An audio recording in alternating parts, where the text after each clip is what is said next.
И еве го првиот разговор за денеска викендов, кој што заврши помина во знакот на најголемата меѓународна археолошка конференција некогаш организирана во Македонија, а истата всушност беше организирана од страна на Центарот за научни истражувања и промоција на културата ХАЕМУС. Оттаму ни доаѓа Василка Димитровска. Добро ви утро. Добро утро, Цеце.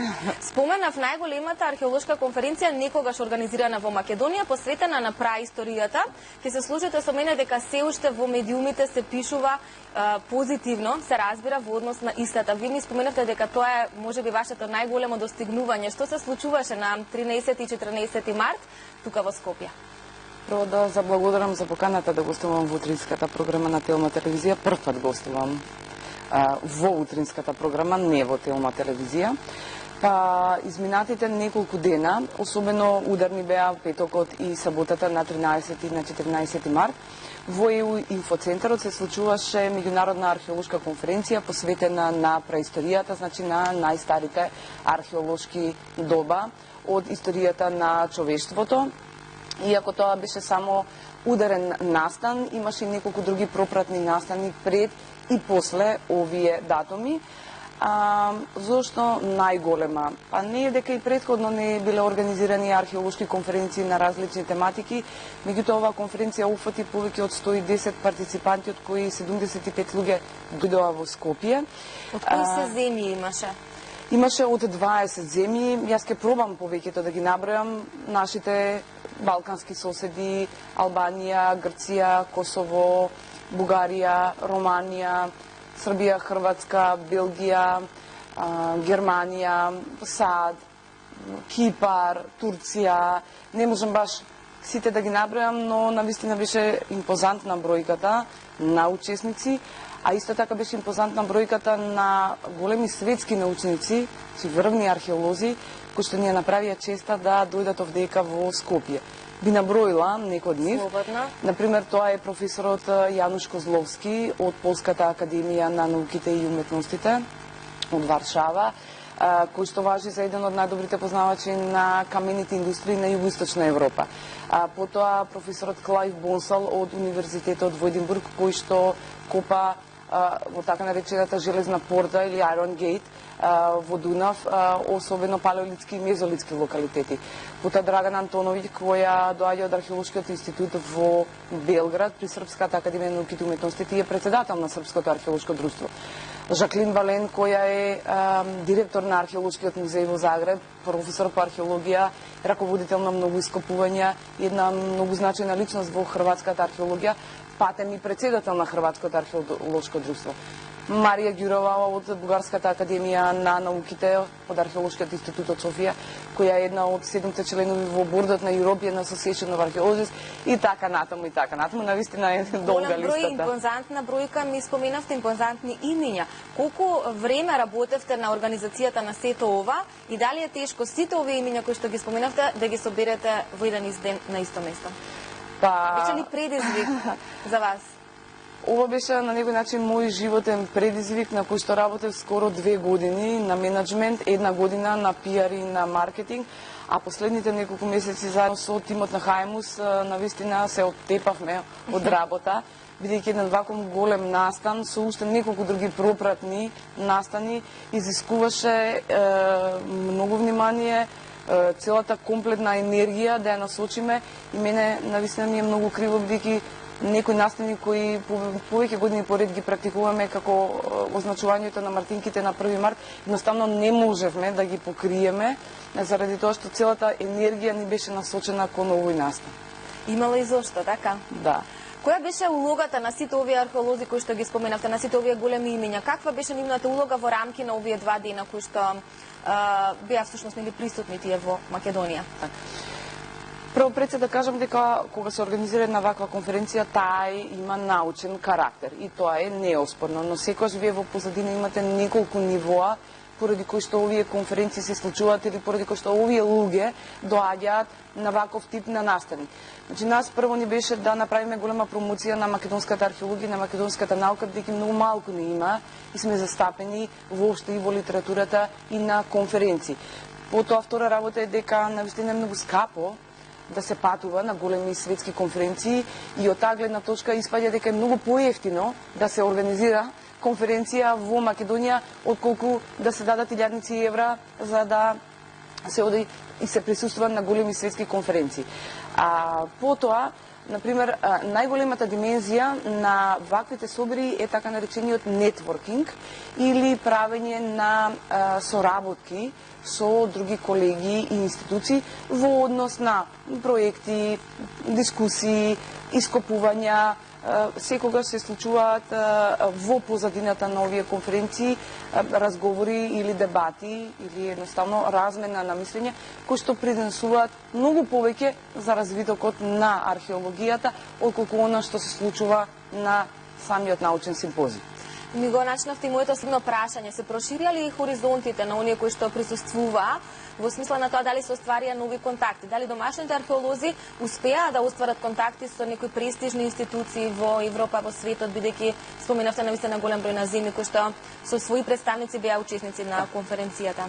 Јас мислам дека домашните истражувачи, особено оние кои што беа присутни и кои што учествуваа на овој симпозиум, си ја најдоа својата улога во правење на такви некакви соработки со колегите од другите институции, бидејќи сепак дојдоа археолози од многу престижни институции, како археолошките институти од Белград, од Софија, од Загреб, потоа University College of London, универзитети од Англија, од целиот Балкан, од многу музеи од Романија, дојдоа колеги и се надевам дека сето тоа ќе резултира со навистина добри соработки, проекти, идеи кои што навистина ќе можат на дело да се реализират во таа нека балканска археологија.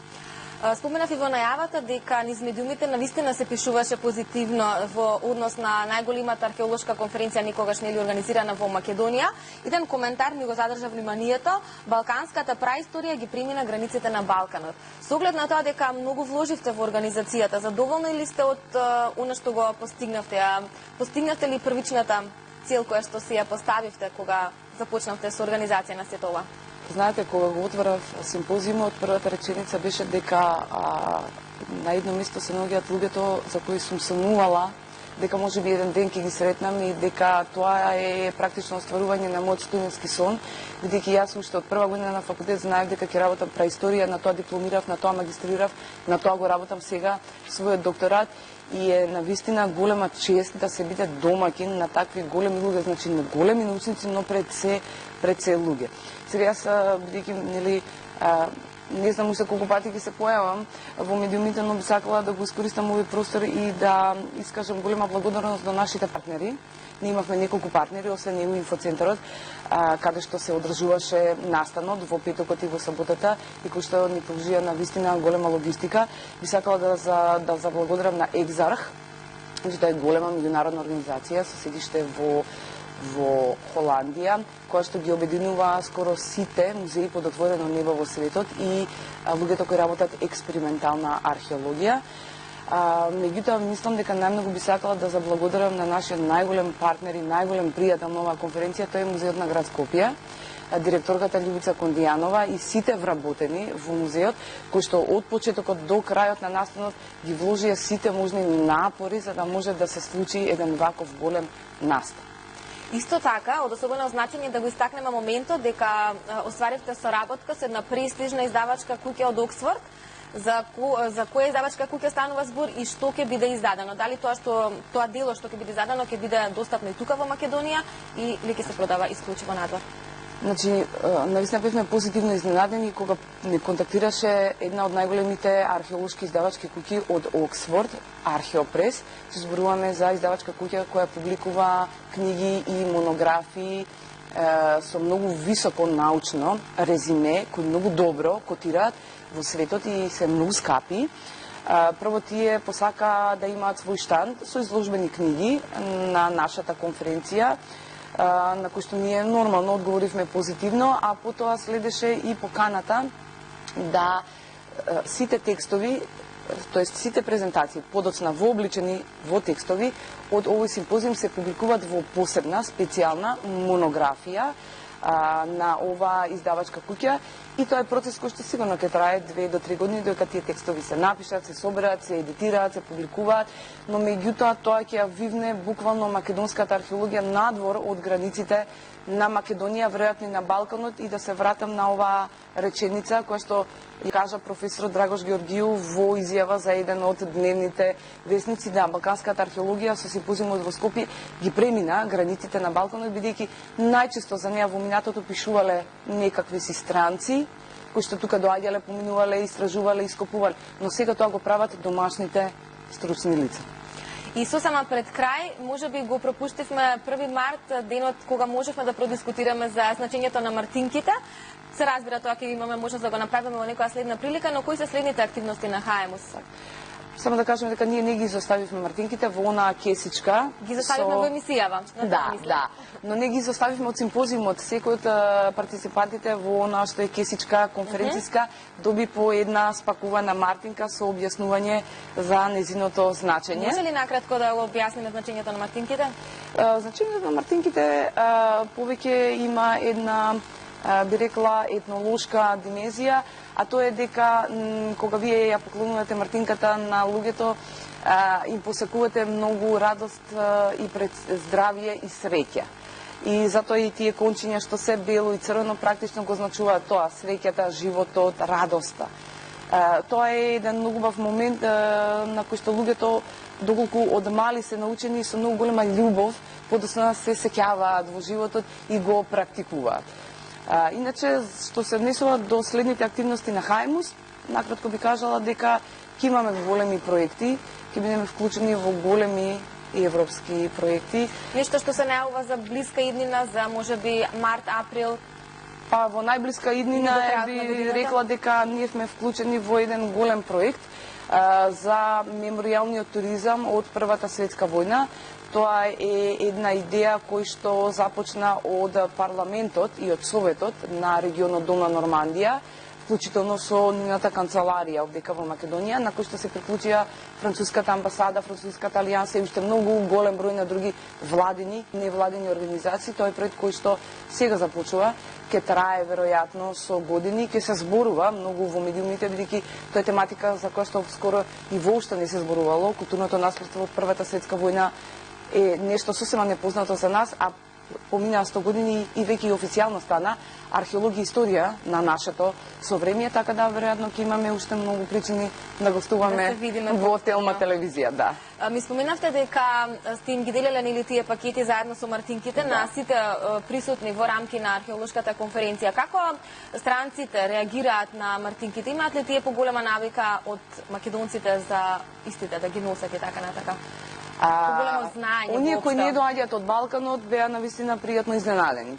Меѓутоа, оние кои доаѓаат од Балканот, мислам дека се пречи запознани со мартинките, бидејќи тие се практикуваат во Грција, во Македонија, во Романија, во дел од Србија, во Молдавија, во Бугарија, особено се издигнати на ниво на национална религија. И не само тоа, ние, Македонија, заедно со Бугарија, со Молдавија и со Романија, сме заедно во една мултинационална апликација во УНЕСКО за да мартинките се прогласат како нематеријално културно светско наследство, што значи дека не им е непозната таа практика на дарување на мартинки, но беа навистина многу пријатно изненадени со потекот кој што ние го направивме. Василка, ви благодарам за разговорот, уживав да ги слушнам овие информации, се надевам така пријатно се чувствуваат и оние кои што не гледаат ова утро пред малите екрани. Споменавте и уште низа активности кои што ќе ги организира ХМУС, се разбира дека Телма е отворена да ги проследиме и заедно да ги раскажеме истите. Така, и јас ви благодарам на вас за поканата, се надевам дека вашите гледачи уживаа да војде така мал дел што им доловивме од нашето богато културно наследство. ХМУС како организација и понатаму ќе се труди тоа да го прави на ниво на менеджмент, маркетинг и промоција, за да може и Македонија и светот да слушне